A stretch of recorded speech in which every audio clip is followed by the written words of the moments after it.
United Nations can offer them new life. These institutions play a crucial role in our quest for a new world order. An order in which no nation must surrender one iota of its own sovereignty, an order characterized by the rule of law rather than the resort to force. So he says all the nations don't have to give up one iota of their sovereignty, but we want them all in a new world order. Basically, that is what he said out of the horse's mouth.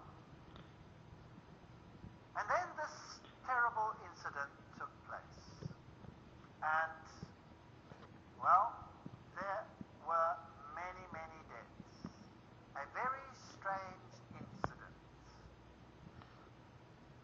But before we get to it, let's first have a look at some of the history of this issue.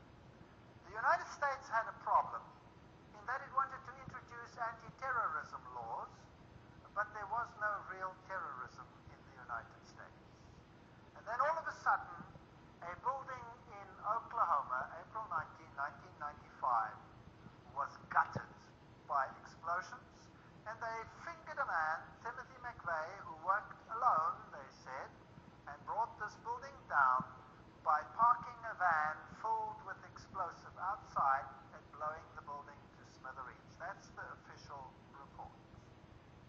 Inside were women and young children, and if anything gets the sympathy of the people, well, then that is surely one of them.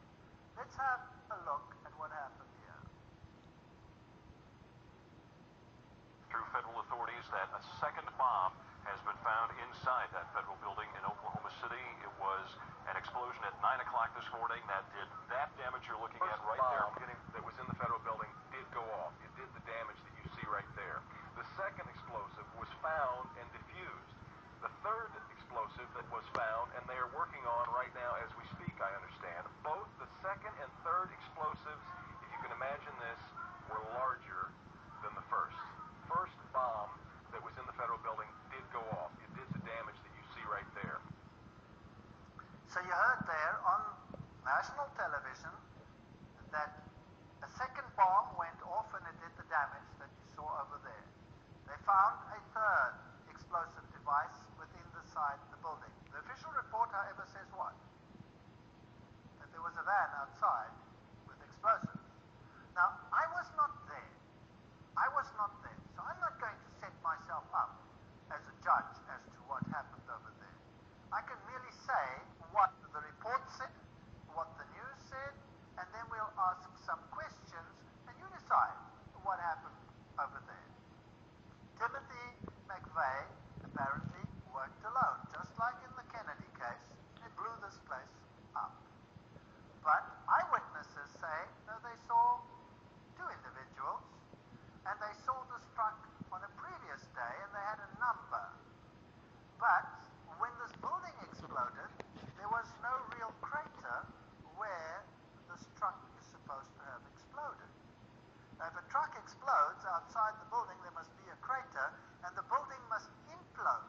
But the building didn't implode, it exploded. And that was done by a device on the inside, as you heard over here. So now, to fit the case and to say it was a truck, the people said, well, surely if it was a truck, then there must be some parts left of that truck. I mean, an explosion doesn't just get rid of every piece of a truck. It might be in smithereens, but there should be a piece of an engine block or something like that. There was nothing.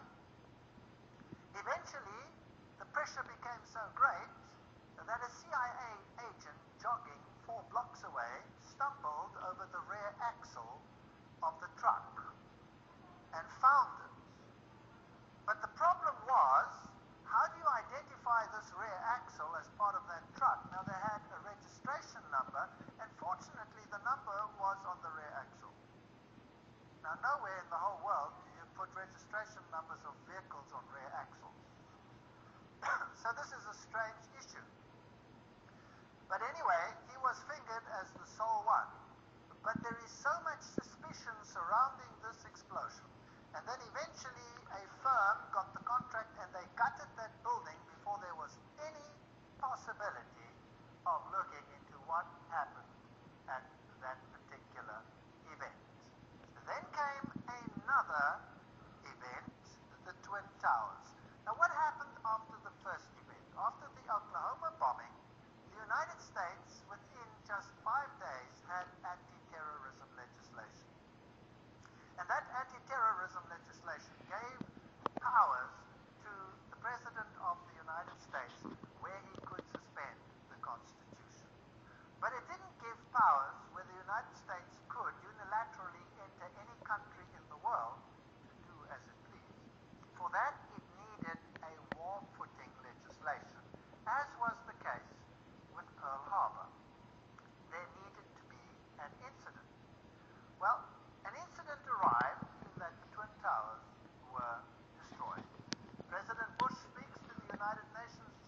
2001.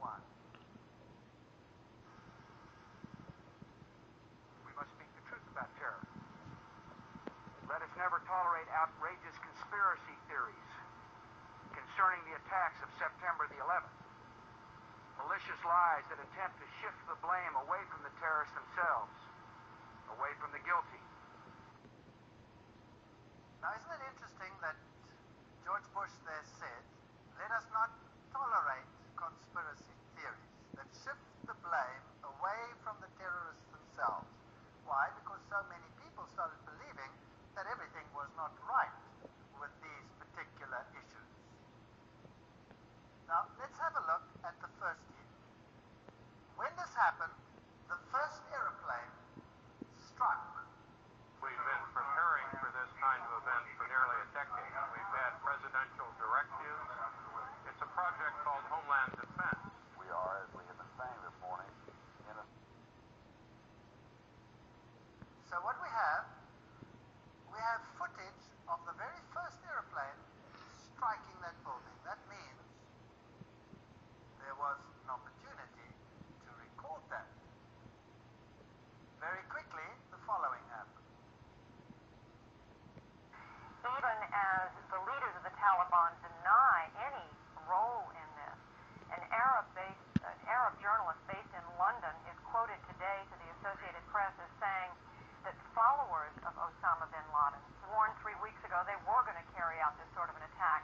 The chief of safety of the fire department of New York City told me he received word of the possibility of a secondary device. That is another bomb going off. He tried to get his men out as quickly as he could, but he said that there was another explosion which took place. And according to his theory, he thinks that there were actually devices that were planted in the building. 45 minutes into the taping that we were doing, there was an explosion.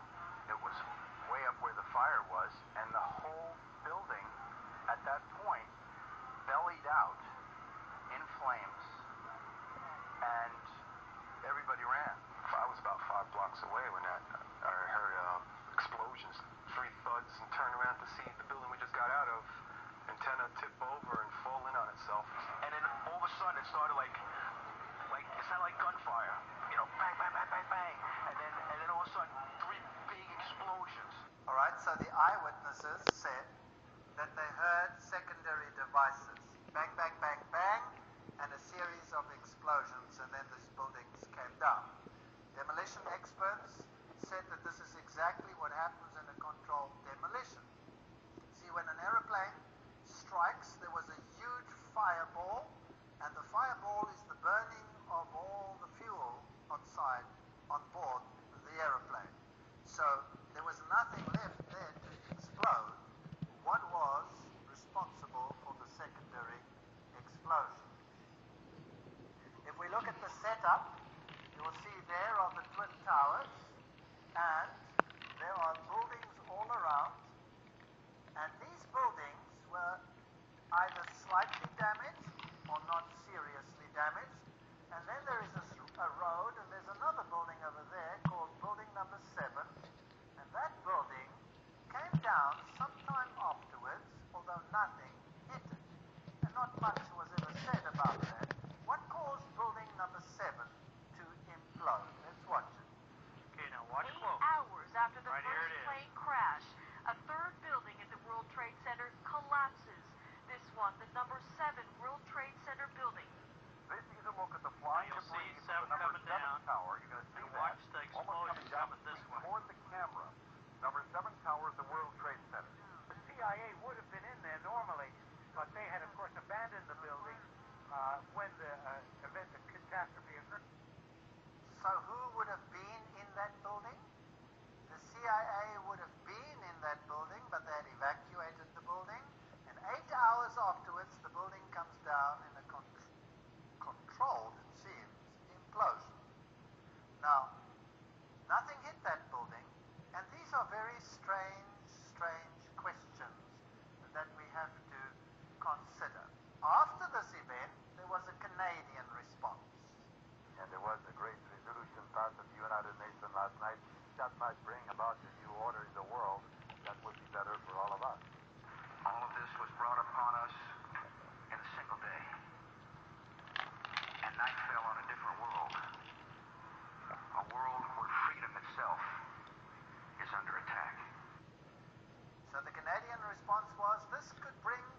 Laden warned 3 weeks ago they were going to carry out this sort of an attack.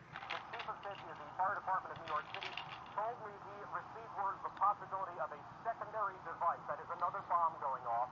He tried to get his quickly, but he said that there was another explosion which... All right, that's enough. We've seen the buildings coming down. We've heard that while these things were still happening, the American government had fingered the culprits. A bunch of terrorists, naming their names, about 25 of them altogether, and the whole plot had been resolved by the end of the events that unfolded that day. An amazing piece of detective work after the event, while it was even happening. Now, again, let me say, I was not there. So let me tell you what has transpired and what people have said about these issues in the world, what has been published and what is facts that cannot be disputed. And then I don't make a judgment because I wasn't there. You make the judgment based on the facts. This is the story. They say the terrorists were of Arab extraction, and they mentioned the names of the passengers on these aeroplanes, which were United Airlines aeroplanes. And the mastermind behind the scene is a man by the name of Atta, who is fingered as the one who received instruction on how to fly an aeroplane. Well, when they released the names, immediately there was a hue and cry from the Arab countries because 5 of the terrorists, supposed terrorists, mentioned that they were very much alive and well and couldn't have been on the plane. Right? Very important. They were alive and well and couldn't have been on the plane. How did they know that Atta was the mastermind? You see, on his way to the airport, he had just happened to leave his documents in the taxi that was transporting him. So they had his documentation. Which terrorist would leave his documentation behind? That is the one question. The next point that is very interesting is that they have evidence that he was the man because he wrote a suicide note. This is all fact. This is all published fact, what I'm saying now. I'm not making this up. This is all reference. This is a fact. You decide the rest for yourself. Now, he wrote a suicide note. And this suicide note, he then placed within his suitcase.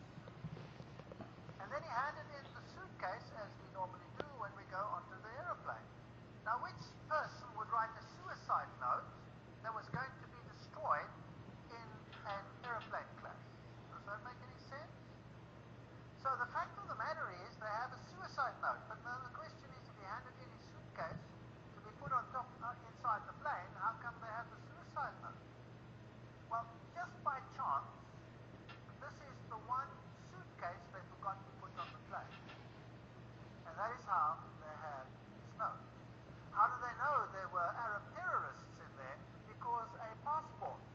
Nothing else survived that plane crash, but a passport fell out, and it happened to be a burnt-out passport, which still could identify one of the terrorists. This is very circumstantial. Now, as these aeroplanes, with absolute precision, struck those twin towers, their black boxes were totally obliterated. These are of titanium and are designed to survive such crashes. There is no evidence of them whatsoever. They have been totally destroyed.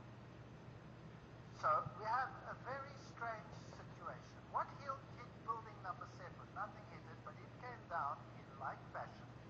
And there is plenty of evidence that there were possibly secondary devices in the buildings, as you heard from the commentators themselves.